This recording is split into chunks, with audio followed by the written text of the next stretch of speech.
Ya, assalamualaikum.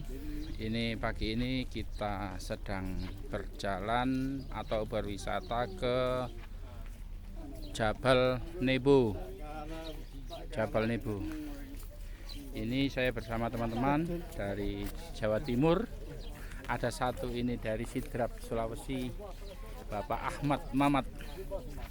Ini Oke, Pak Taufik.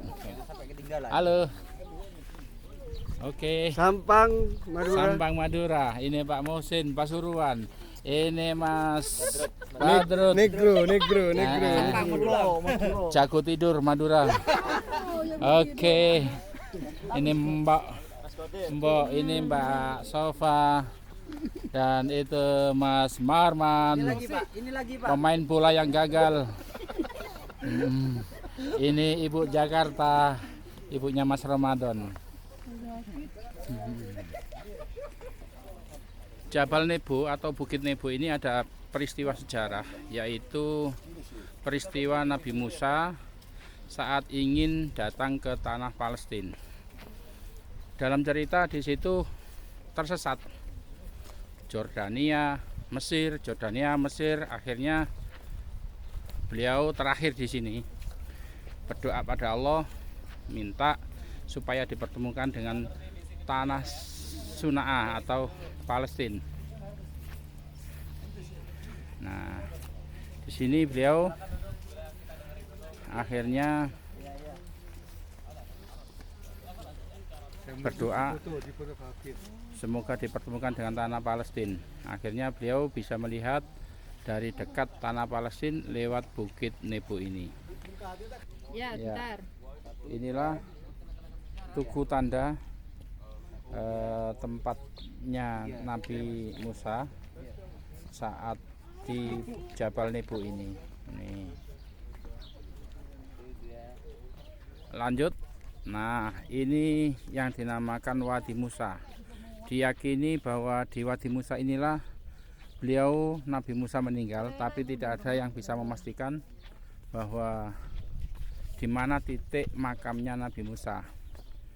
Bahkan diyakini di situ ada sebuah pohon yang besar. Di situ saat tempat di antara 12 sumur Nabi Musa saat memukulkan kayunya supaya ada sumber yang keluar. Itu ada pohon.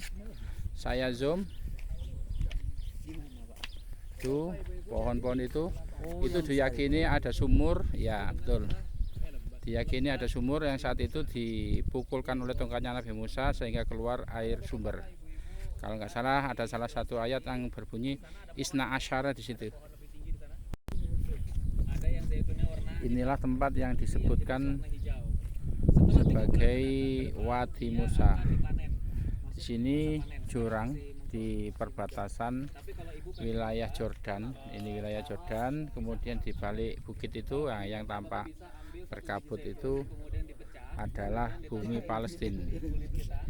Di sini sejarah dikisahkan diperkirakan Nabi Musa dimakamkan. Tapi tidak ada yang bisa memastikan di mana titiknya.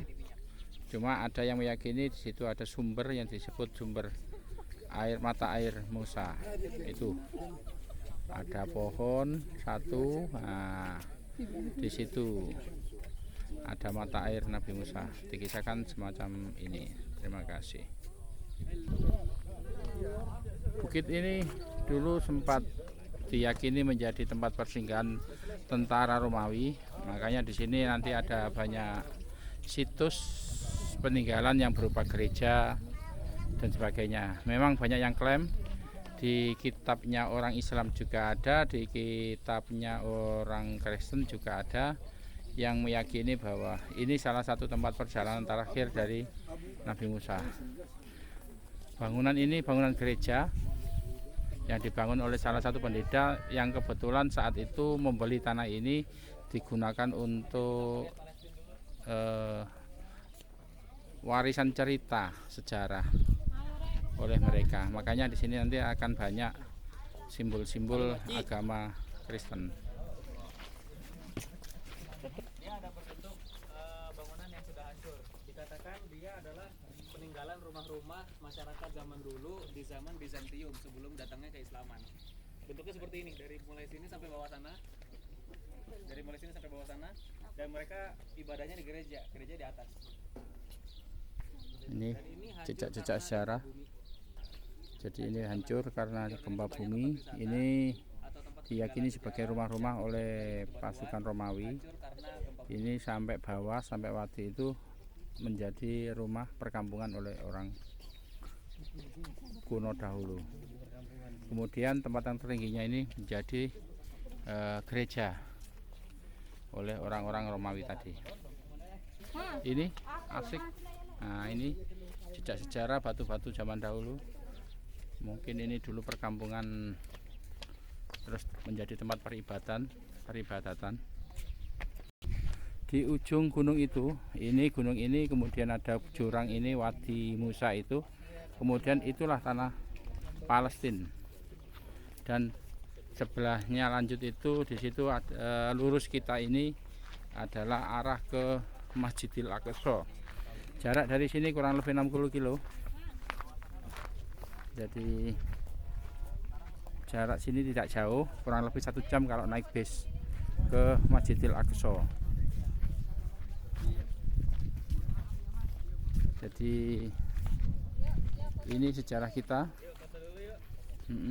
Itu tapak ada perkebunan, ada kampung kecil. Terima kasih. Wassalamualaikum warahmatullahi wabarakatuh.